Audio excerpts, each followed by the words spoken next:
दोस्तों आज से मैं आपके BSc third year fifth semester zoology के फर्स्ट पेपर का यूनिट सेकंड स्टार्ट करने जा रहा हूं। और यूनिट सेकंड में आज हम टॉपिक जो डिस्कस करने वाले हैं वो है हमारा आज का टॉपिक टीनोफोरा साइलेंट फीचर। तो यदि हम बात करें टीनोफोरा की, तो टीनोफोरा दो ग्रीक वर्ड टीनी और फोरा इनसे मिलकर बना है। टीनी का मतलब होता है कॉम्ब यानी कि कंघी, और फोरा का मतलब है बियरर यानी कि धारण करने वाले।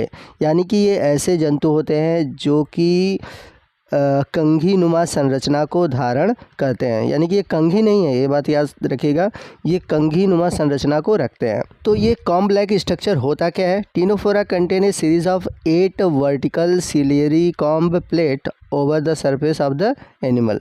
यानी कि जो टीनोफोरा के जंतु होते हैं इनके ऊपर की ओर यानी कि जो सरफेस है उस पर 8 vertical ciliary comb like plate पाए जाते हैं। जैसा कि आप फिगर में देख सकते हैं, यहाँ पर ऊपर की ओर आप 8 वर्टिकल सिलियरली कॉम्ब देख रहे हैं। यहाँ पे आप इनके नंबर काउंट कर सकते हैं, इनकी संख्या 8 होती है, जैसा कि आप यहाँ पर फिगर में देख सकते हैं। तो ये जो 8 पट्टी, अगर उनके 8 पट्टियों में से किसी एक पट्टी को ले तो आप उसमें देखेंगे कि उसमें कुछ सीलिया नुमा ऐसे स्ट्रक्चर दिखाई देती है जैसे कि कंघी में दिखाई देती है, इसलिए इन्हें बोला जाता है कॉम्ब बियरर। और आपको बता दें कि ये टीनोफोरा का स्पेशल कैरेक्टर है जिसमें कि 8 vertically ciliary comb like plate पाए जाते हैं। यहाँ पर आपको ये भी बता दें कि इन्हें प्रायः सी गोजबेरीज या फिर कॉम्ब जेली या फिर सी वॉलनट के नाम से भी जाना जाता है। तो बी हैशचेक नामक वैज्ञानिक ने 1888 में क्या किया कि इन्हें एक अलग फाइलम में रखा। पहले क्या था कि इन्हें सिलेंट्रेट के समूह में रखा गया था। बाद में 1888 में क्या किया कि इनके स्पेसिफिक कैरेक्टर के आधार पर बी हैशचेक ने क्या किया कि इन्हें एक अलग टीनोफोरा फाइलम में रखा। तो ये पहले सिलेंट्रेट में रखे गए थे।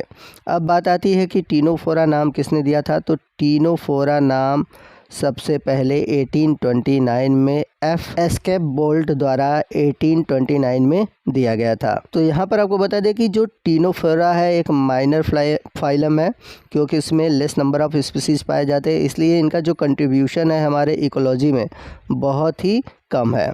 अगर हम बात करें टीनोफोरा के एक स्पेसिफिक या कह सकते हैं एक साइलेंट फीचर की, तो जो टीनोफोरा के मेंबर होते हैं जनरली बायोल्यूमिनेसेंट होते हैं, यानी कि इनके जो लिविंग बॉडी है उससे एक प्रकार की लाइट उत्पन्न होती है जिसकी वजह से ये चमकदार दिखाई देते हैं। अब हम बात करते हैं टीनोफोरा के कुछ जनरल कैरेक्टर की। तो अगर हम बात करें इनमें नंबर ऑफ़ स्पीसीज़ की, तो जैसा कि मैंने बताया था ये एक प्रकार का माइनर फाइलम है, इसमें बहुत कम स्पीसीज़ पाए जाते हैं। तो केवल 199 यानी कि 199 स्पीसीज़ ही रिपोर्ट किए गए हैं। और अगर हम बात करें हैबिटेट की, तो इसके जितने भी स्पीसीज़ हैं, जितने भी एनिमल हैं, वो मैराइन वाटर में पाए जाते हैं, यानी कि समुद्री जल में पाए जाते हैं। और अगर इनकी बात करें हम हैबिट की नहीं, हैबिटेट की, उल्टा लिखा हुआ है, हैबिटेट की जगह हैबिट हो गया है, ठीक है। तो ये generally solitary and free living animal होते हैं, यानी कि अकेले रहते हैं और अकेले ही घूमना पसंद करते हैं। बात करते हैं लोकोमोशन की, तो इनके में लोकोमोशन के लिए 8 vertical comb like ciliated structure पाया जाता है, जैसा कि मैंने पीछे बताया था, जिसकी सहायता से ये गति करते हैं।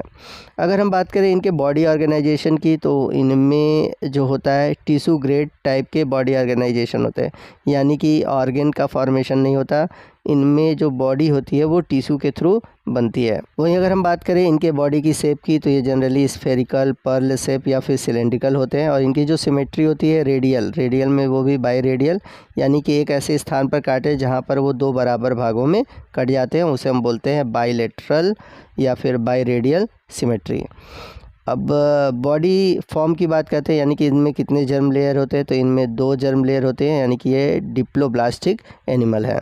तो जो डिप्लोब्लास्टिक एनिमल होते हैं उनमें जो बाहरी लेयर होती है वो एक्टोडर्म की बनी होती है, और जो अंदर की लेयर होती है वो इंडोडर्म की बनी होती है। अब बात करते हैं इनके बॉडी की अपीयरेंस की, यानी कि ये कैसे दिखाई देते हैं। तो इनकी जो बॉडी होती है सॉफ्ट होती है, ट्रांसपेरेंट होती है, जेली लाइक होती है, और ये generally this animal are known for their delicacy and beauty, यानी कि ये अपनी डेलिकेसी की वजह से, डेलिकेसी कहने का मतलब कि इतने सॉफ्ट होते हैं कि ये ब्रेक कर सकते हैं, ठीक है ना, और बहुत ही सुंदर होते हैं। और इसके अलावा देखा जाए तो इनके शरीर पर 1 पेयर यानी कि जोड़ों में आपको एक सॉलिड टेंटिकल्स दिखाई देते हैं, जैसा कि आप फिगर में यहाँ पे देख सकते हैं। आपको जोड़ों में यानी कि एक जोड़े टेंटिकल्स दिखाई देते हैं। इसके अलावा देखा जाए तो इसमें निमेटोब्लास्ट यानी कि स्टिंगिंग सेल जो होते हैं वो नहीं पाए जाते, इसलिए इन्हें एनिडेरिया में रखा गया है। पहले ये निडेरिया में रखे गए थे, लेकिन निडेरिया में जो होता है वो निमेटोब्लास्ट पाया जाता है, लेकिन इनमें नहीं पाया जाता, इसलिए इन्हें अलग से रखा गया, इसलिए इसका नाम है एनिडेरिया। आपको बता दें कि टीनोफोरा का एक स्पेसिफिक कैरेक्टर है कि इनमें कोलोब्लास्ट सेल पाए जाते हैं, जिसे लेसो सेल भी बोलते हैं। ये एक प्रकार की स्पेसिफिक स्टिकी या फिर कह सकते हैं चिपकने वाली नेचर की सेल होती हैं, जो कि टेंटिकल्स के ऊपर पाई जाती हैं, और इनका काम होता है फूड को पकड़ना, यानी कि अगर फूड पार्टिकल अगर जा रही हैं तो वो इसके स्टिकनिकनेस की वजह से जाकर चिपक जाती हैं, और ये टीनोफोरा का एक स्पेसिफिक कैरेक्टर है।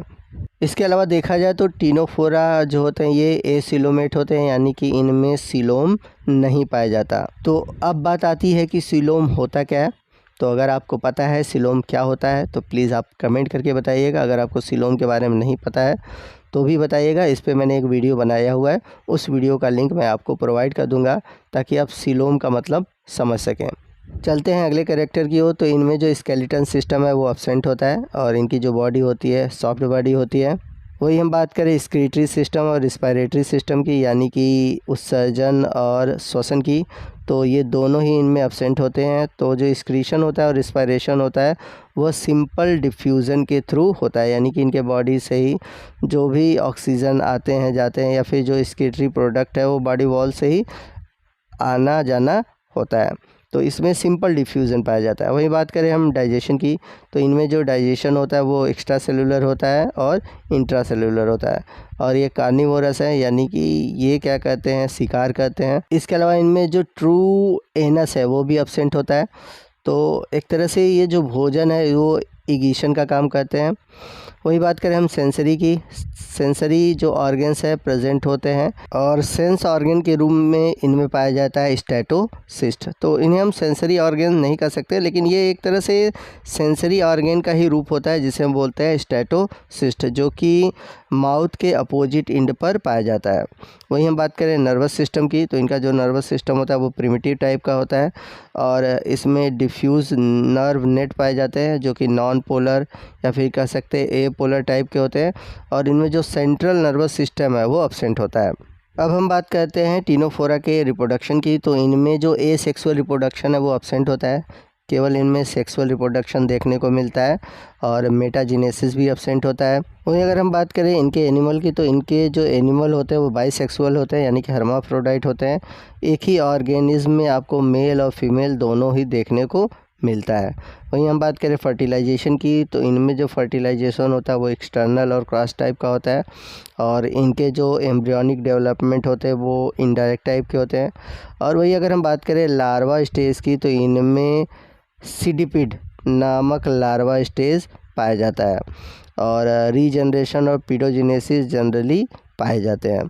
तो दोस्तों इसी के साथ हमारा जो टीनोफोर का जनरल कैरेक्टर जो है वो ख़त्म होता है। आई होप आपको टीनोफोर से रिलेटेड जितनी भी जानकारी चाहिए थी मैंने शॉर्ट में आपको समझा दिया है। फिर भी अगर कोई डाउट है तो आप हमसे कमेंट करके पूछ सकते हैं।